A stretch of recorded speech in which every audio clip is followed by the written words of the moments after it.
You ask Tiger to solve. This deals with linear equations with one unknown. The final result is b equals 29/11. Let's solve it step by step. Simplify the expression. Group like terms. Simplify the arithmetic.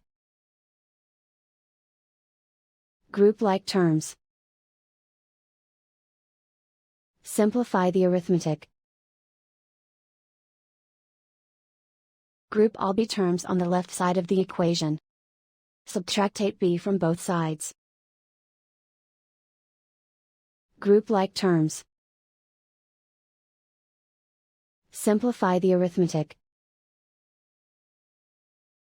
Group like terms. Simplify the arithmetic. Group all constants on the right side of the equation. Subtract 11 from both sides. Simplify the arithmetic.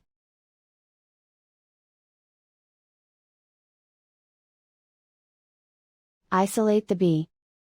Divide both sides by -11. Cancel out the negatives. Simplify the fraction. Cancel out the negatives. And so the final result is b equals 29/11.